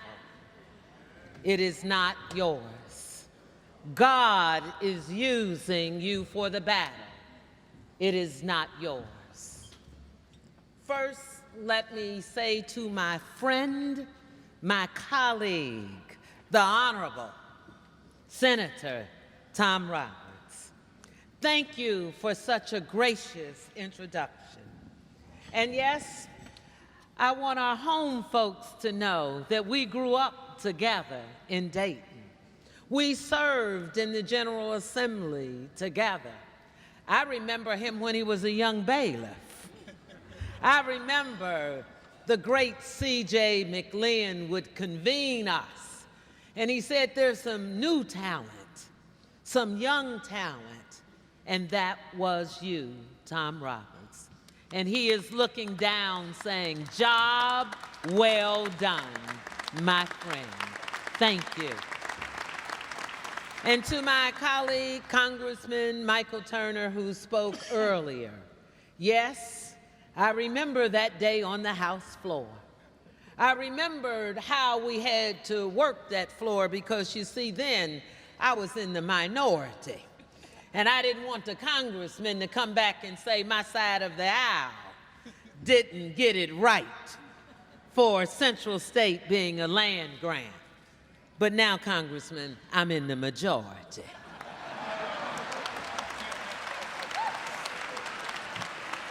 But let me say to my colleague, thank you. Not only did we work together that day, but we got an amendment late in the night in the Farm Bill. And that made all the difference for the fight that we had been doing for so long. From President John Garland, who talked about it and worked hard. But see, then a sister came on board, Dr. Cynthia Jackson Hammond, a powerhouse, a leader, and my friend. She didn't just work on it, she made it happen. So to you, Dr. Hammond, we say thank you. And to all of my friends and alumni, we say, for God, for Central, for State. Good evening. To my friend, Dr. Derek Forward, President of the Dayton unit of the NAACP. Thank you, my brother, for this invitation. Thank you for bringing me home. Thank you for the commitment to getting me here. You see, it was a little difficult. My mother was admitted to Kettering Hospital a few hours ago, and she is terminally ill. But when I went to visit her, she said, go and tell them about the fight. Go and tell them about the little black girl that grew up in Dayton, Ohio. So the little black girl is here tonight. And she reminded me, church doesn't come just on Sunday. So we might have a little church on Friday night, my friends. And to the dais guests, to you, Mayor Nan Whaley, and my friend and my sister in the battle, God has a lot in store for you. And I will continue to pray and to lift you up for the amazing work that you're doing in this community. To the city commissioners, to the county commissioners, to my good friend and longtime friend, State Representative Fred Strayhorn, and since he said it was 30 years, it was really 39 and a half years. Let me say to my sorors, it was here when I was a young Dale teen, and people said, we can help you get an education at a HBCU. And the only thing we want you to think about is when you get there, there will be something called Crimson and Cream. When you get there, there will be something called the Delta Kappa chapter of Delta Sigma Theta sorority. I love you, my sorors. And to my Link sisters, 40 years as a Link. I was awarded that honor a few months ago, so I thank you for being here. To all of my friends and too many family members to acknowledge, I am so proud to be here. I left here and I have no problem saying that I moved to Columbus for love. My best friend, my husband of some 30 years. Please join me in again recognizing the Honorable Otto Beatty Jr., Esquire. Please stand, Otto. To my extended family, Joe Shaw, Joey Shaw, and Commissioner Chris Shaw, thank you, love you much. My mother's almost 96 years old.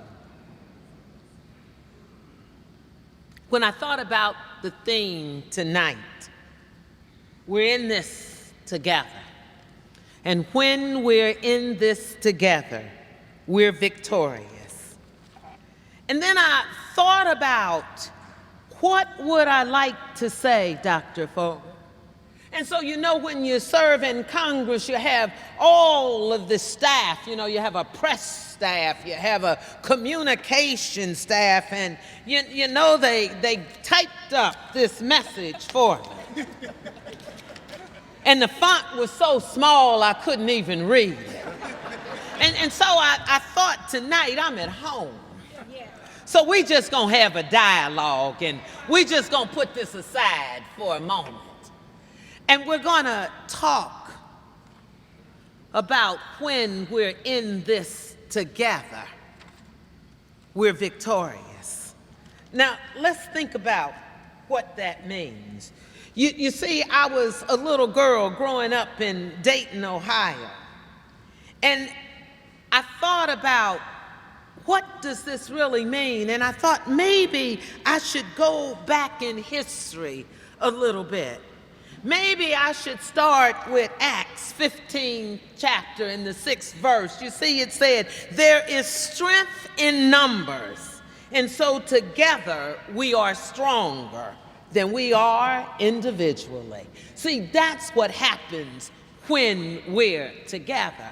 And then I started thinking about history, and I thought, what was it like for a Sojourner Truth?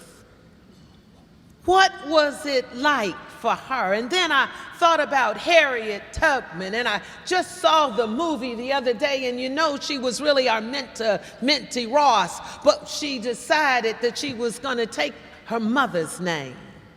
And she was going to take her husband's name. And so she became a free woman after being enslaved, and she carried some 250 other Black folks into freedom. And then I thought, what she was doing was preparing us to give us a seat at the table. And then because of her, we were able to have a Bloody Sunday and a John Lewis that I get to serve with Lou Dale. And then it reminded me of Malcolm and Martin Luther King.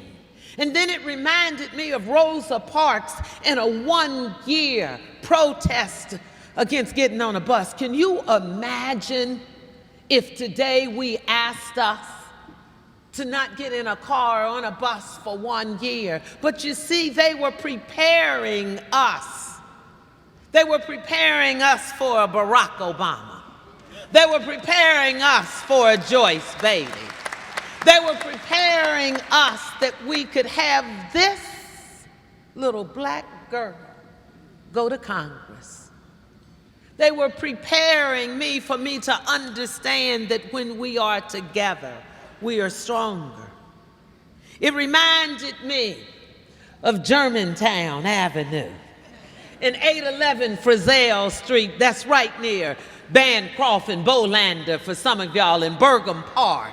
It reminded me when little black kids couldn't get in a swimming pool, and thank God for Mallory Pool. It reminded me when the brothers got together and formed a SWATs club and allowed us to go and eat our own food. It reminded me of the People's Theater when we could walk in as little colored children and not be relegated to the tops of the theaters we could not go in. And then it reminded me of how my father worked 3 jobs so he could buy that $11,000 house in Residence Park. And when I went to Residence Park and there were only 5 little black kids in that school at that time, I was being prepared in this community. You see, I can remember going to Mayo skating ring on Friday and Saturday nights. But I can remember my mother saying, you're going to be up early and go to church on Sunday at Corinthian Baptist Church. You see, that's when we were together. That's when we were together, and that's how we became victorious. You see, I can remember when we couldn't go all the way down on West 3rd Street to East 3rd Street. I can remember Lakeside, and I can remember the park and the signs that said for white only. I can remember when I was 10 years old. And my mother took me downtown, and I was all dressed up with my gloves on and my little purse and a little hat. And I said to her, Mother, why is one of the water fountains higher and one is lower? And why does that sign say for whites only and for colored over here? And my mother tried to explain it to me as she was squeezing my hand, because at the same time I was saying to her, one day, just one day, I'm drinking out of the white folks' drinking fountain. And she was so afraid, because at that time I didn't understand how difficult it was. I didn't understand the consequences for breaking the rules. And then I remember the day that I went back and I was able to drink out of that water fountain because we were together. We were victorious. You see, there was something called civil rights and voting rights. Now, y'all know something about this, because this is the NAACP. We know a lot about that, and I say thank you tonight. Thank you to the NAACP. No, thank you to the Dayton unit of the NAACP. Thank you for saluting all of these wonderful folks. Thank you, because here is what I know. I know that all lives matter. I know that black lives matter. Now, I understand that clearly, but I also know that white lives and blue lives matter. And if we are going to be victorious, then we've got to walk this journey together. I salute all of the first liners that helped us in this community, you know, because I was there when Ferguson happened. I remember when members of the Congressional Black Caucus went there. I remember Sandy Hook, because I was at Harvard University when we got the clarion call about the shootings and we left there. I remember Parkland. I remember all too clearly how so many people lost their lives. I remember Trayvon Martin. I remember Freddie Gray. I remember Sandra Bland. I remember Jordan Davis. I remember the Charleston 9 when I sat at that funeral and President Barack Obama started singing Amazing Grace.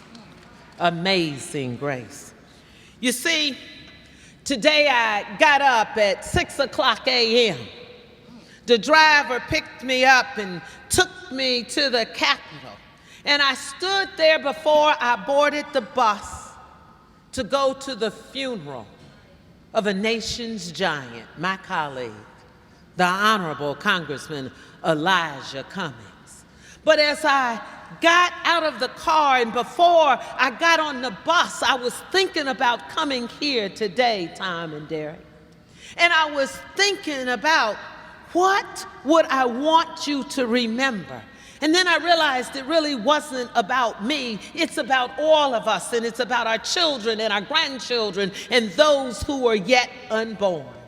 And as I looked up to that beautiful Capitol where I serve, you know what I saw? I saw the slave hands that helped build it. I thought about how those black people had to bend and arch their back to carry those stones and cement up there.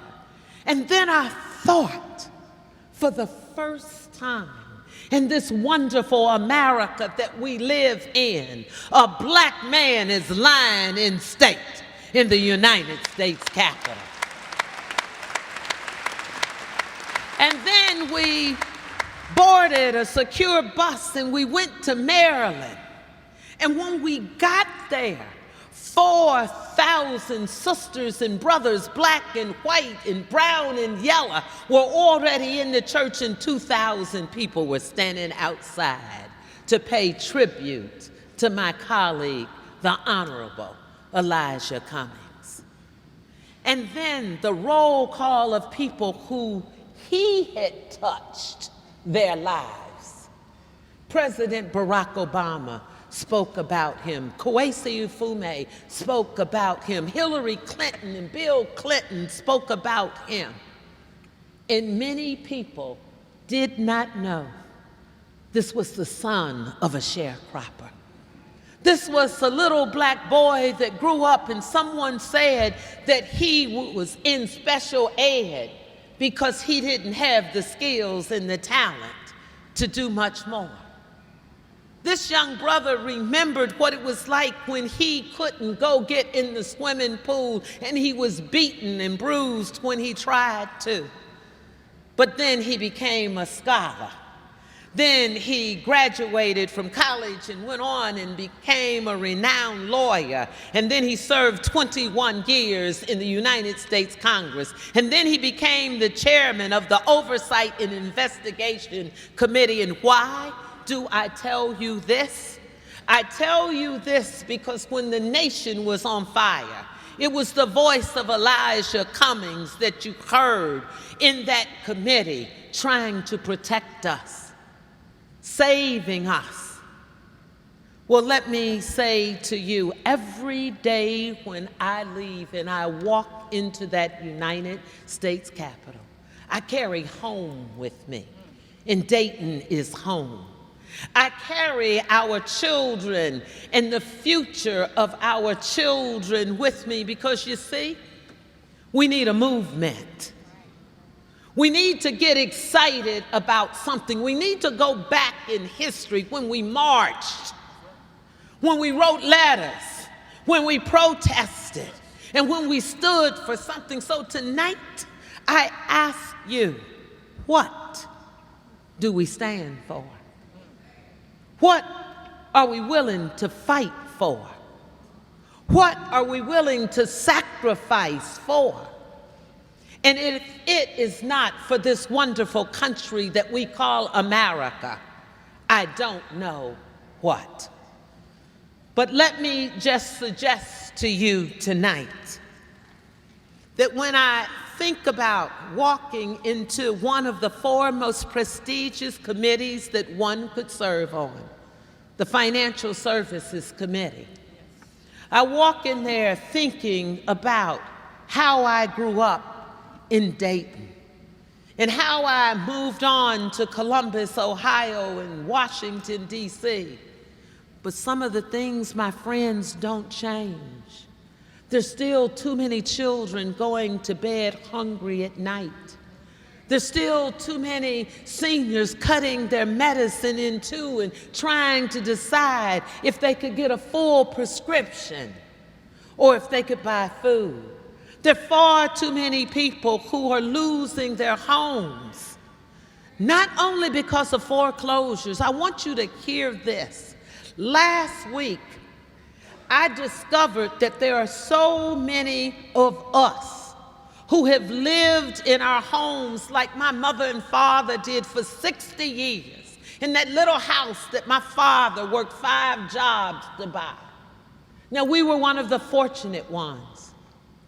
But just last month, I heard too many of our seniors are losing their homes because of the property tax, because they can't pay it and they can't give the home down to their children, because our neighborhoods have been infiltrated, and because of gentrification. Someone comes up and they put more money into their house, but you're still in that same house, but as the value goes up, the taxes goes up. We're going to do something about that. We're going to do something about that in Ohio. And then we talk about public education. Let me just tell you, I'm so proud. I'm so proud that I went to Willard Elementary School. Now, many of y'all don't even know. I'm so proud that I went to Edison. Now, many of you all just don't know. I'm proud that I went to Nettie Lee Roth High School. And I know some of my classmates are here tonight. And I'm proud that I went to the Central State University.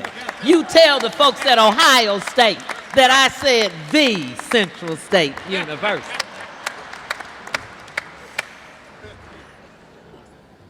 Let me just take a moment to tell you, voting is one of the most powerful things we can do. Our vote is our voice, is our power. Purging eligible voters is something that I'm not going to stand for. You see, I introduced the Save Voters Act, H.R. 3201, which will prohibit states from purging eligible voters from the voting rolls based on the simple fact that they may not have voted and they may not have seen the announcement postcard, or maybe it went to the wrong address. You got to help me a little bit. You got to help me a little bit. Voting is our voice and our power. We can do better. Yes. And then there is the 2020 census. Let me just tell you how important this is for us to be counted. There is some $675 billion on the line. And 42% of the people who might not be counted looks like me. You do the math. If we're not counted and we fail on this census, then let me tell you what happens. Let me put it in some terms that you might just understand. There goes our Medicaid. There goes our SNAP. Now, we're sophisticated now, so let me break it down to you. Food stamps. Okay?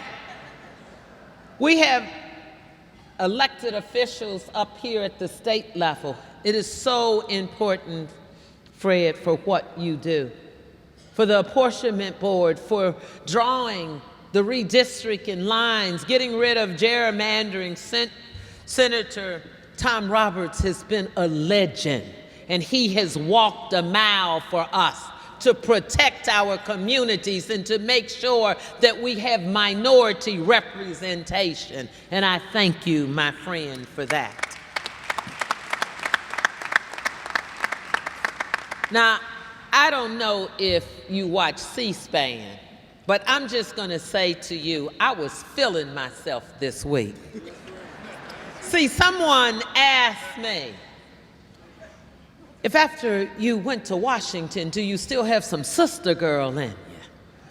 Well, I'm just going to say, if you go look at what happened in my committee with probably one of the wealthiest billionaires in this country, he just came wrong with me, NAACP. He came wrong because he was discriminating against black folks because of our zip codes, and they were pulling us out of things that they thought might not be appropriate for people of color. So now I am the chair, Congressman Turner, not ranking member. We're in the majority. I'm the chairwoman.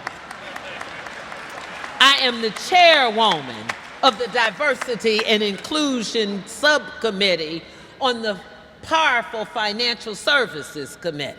So that lets me talk about NAACP business. It lets me say black folks are not going to be discounted or discriminated against when Congresswoman Beatty is in the seat. So when Mark Zuckerberg came in, now I'm gonna tell you, I am a fair person. I am transparent. And so I gave him notification of what I was gonna ask him about. So if someone says that I was not kind to him, I want you to have the backstory. I gave him the information in the notification packet. I gave him the questions in the notification packet. He walks into the committee, and I simply asked him a few questions that were yes or no. We get that, right? Yes or no. So when you start with a long sentence, it's my time. I take it back. I'm in charge. So then I answered for him by saying, I take that to be a no. If you don't have the answer, it's a no. And so at one point, he looked so devastated.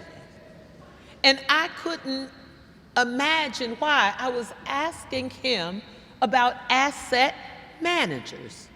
Because see, here's what happens. So often we get excited when we're getting little things. Sometimes we get excited about the little things because we don't know about the big things.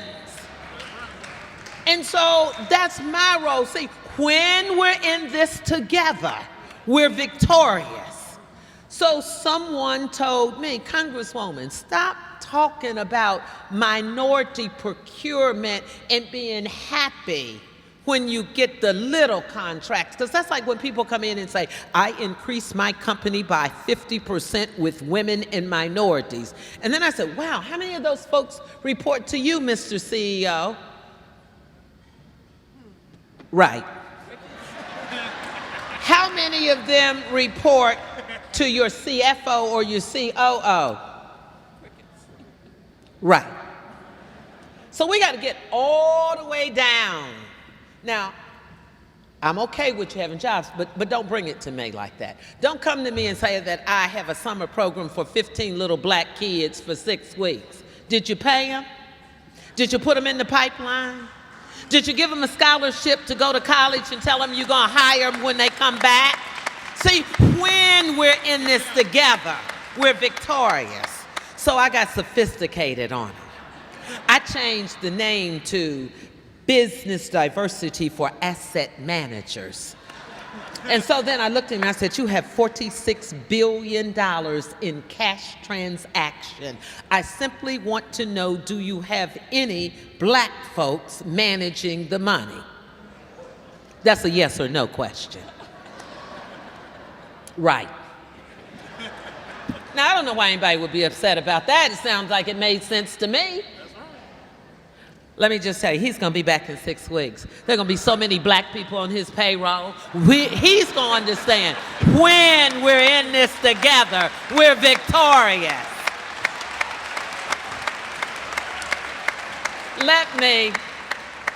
I just love you all. I could tell you about the Wells Fargo president didn't listen too well. You can see what happened to him.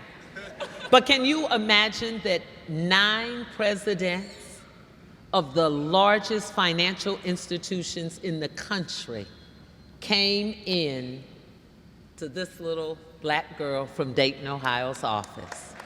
That is how great this country is. That is why we live in this wonderful America. And let me leave you with one little story that I like telling. because it reminds me of being home and growing up here and having so many wonderful teachers and so many wonderful people in the community and so many wonderful people at Corinthian Baptist Church. But I can remember being so excited when I had the opportunity to serve with the first Black president in the United States of America, something I thought I'd never see. And I'm only reminded of this story today because I just saw our 44th president today. And it reminded me of when I got a call and my office said, "You have a call from the White House from the President of the United States." This little girl from Dayton. And I said, "Yeah, right." And I'm glad I didn't say something too flippant because it was the President of the United States. And he asked me if I would like to go for a ride on Air Force One. Now, you know that's a yes. That's a yes. So to have that opportunity was really great. But what was the greatest opportunity for me was when Nancy Pelosi asked me and 4 other women to go with her to review what the President of the United States was going to read before the nation in his second inaugural address. Now, this little girl, graduate of public schools, daughter of a construction worker, and a mom who didn't step into a college until she was well over 60 before she went and took classes at the University of Dayton. So I got all dressed up, remembering that little girl with the gloves and getting all dressed up and going to read the speech to be on the review for it. Now, what I didn't realize that it was probably just ceremonial. And so all the scholarship in me came out. I took my pen out. I started like going line by line, like I was gonna find something, right? And then I noticed everybody else slid their papers across the table. Now, I didn't think I was a slow reader, but I was like, I'm just on page 3, and it was 11 pages. And then I realized that I wasn't supposed to find fault with it. Well, that just didn't sit right with Joyce Beatty. So, you know, I put my hand up, and I said, well, I have a question. I don't see enough in here about women. I don't see enough in here about women. There was silence. And so, you know, I grew up in the Baptist church, so I think you're supposed to say it again and say it louder. So I said, look, I don't see anything in here about Black women or white women. Y'all ought to do something about that. Now, at this time, you know the meeting was over. And so I looked over to Congresswoman Nancy Pelosi and Valerie Jarrett, and I said, someone ought to write this down. Because this president talks about his wonderful wife and his 2 children, and he has been so progressive. And I said, here is what I think he should say. Now, can you imagine that? I'm a freshman in Congress. And before I knew it, it just came out. I said, I think the president ought to say to the nation, when women succeed, America succeeds. Because that means family succeeds, brothers succeed, children succeed. Well, it was a long ride back to the Capitol. Next day, we're all gathered on the United States House floor.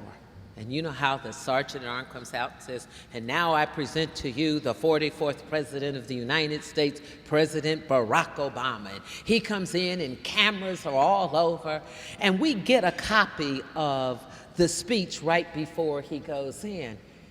And one of the senior women hollers across the floor, Beatty, top of page 11. And at the top of page 11, there it was. When women succeed, America succeeds. And you know why I tell you that story? Because we're not in this alone. You know that battle that Jennifer sang about? See, I knew I wasn't in this alone. I knew that I had my NAACP family with me. I knew I had people like the people in this room with me. And so the next day, when I got credit for this president making a statement, it made me think about why we're here tonight. And what it said to me that I'm going to say to the young folks in the room: don't let anyone shatter your dreams. Don't let anyone tell you what you can or can't do. You can do and be anything you want to be. And you know why I know that?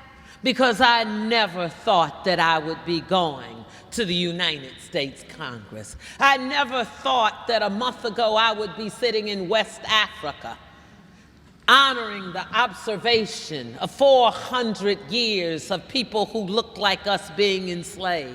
I never thought that I would be riding on Air Force One and having the opportunity to go to Nelson Mandela's funeral. I never thought that I'd be able to stand here and tell you that I've been to 15 countries. 5 of them I couldn't pronounce or didn't know where they were because when I was in school, they weren't even on the maps that we had. So I can say to you unequivocally that I stand here as a proud product of you. I stand here because I give hope for my grandchildren and those yet unborn. But most of all, one nation, under God, indivisible, with justice and for all. Go out and vote. Help me as I help this nation with impeachment.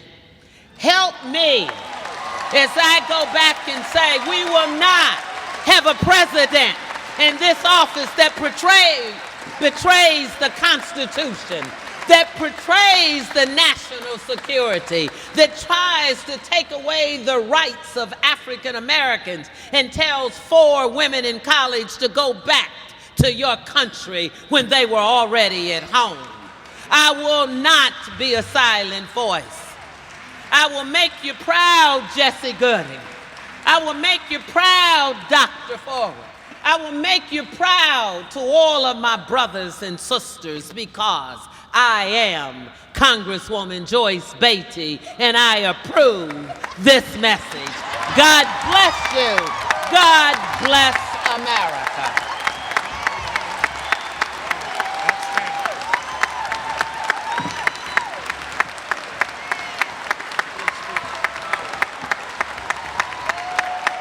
Whoa! Whoa! Our Congresswoman! Whoa!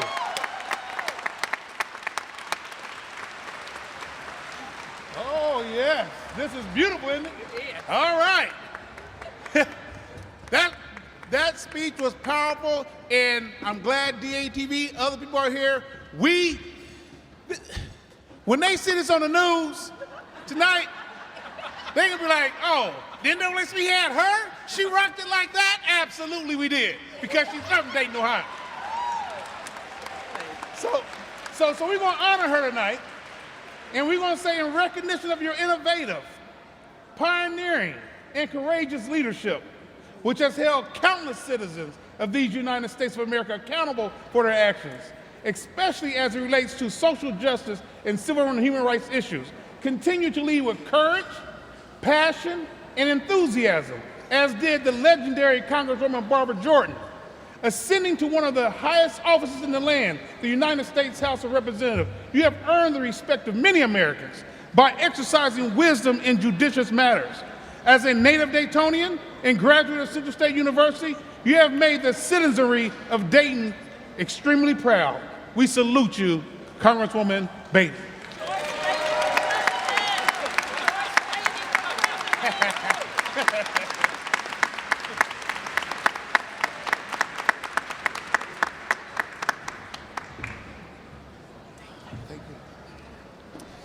And before we have the benediction, stand up, Brother Dante.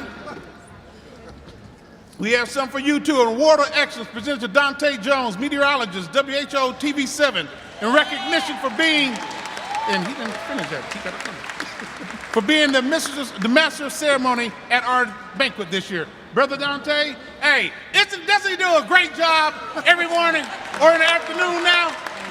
And great job today. Thank you, Mr. President. Thank you, everybody. I appreciate that. As the Congresswoman mentioned, it's about unity. It's about being together. Black lives, white lives, blue lives. How many of you know that the Bible says in Ecclesiastes a threefold cord is not easily broken? Amen? It's a little bit of preacher in here right now on a Friday. Sorry about that. Let me have you all stand, please, if you will. Just want to remind you, by the way, about the President's reception that's going to be in the back of the room, in room 103, immediately following the dinner here. There's live entertainment and DJ, and remember the Links in the Delta is going to offer a special presentation to the Congresswoman. We're going to bring up Reverend Shelby Walker, Senior Pastor of Summit Christian Church, for the closing remarks and the benediction. And as Pastor Walker is coming, I've been informed that someone lost a gold bracelet in the lobby. So see security right out here to the right, a gold bracelet. If you lost a gold bracelet, see security out here to the right. Pastor Walker.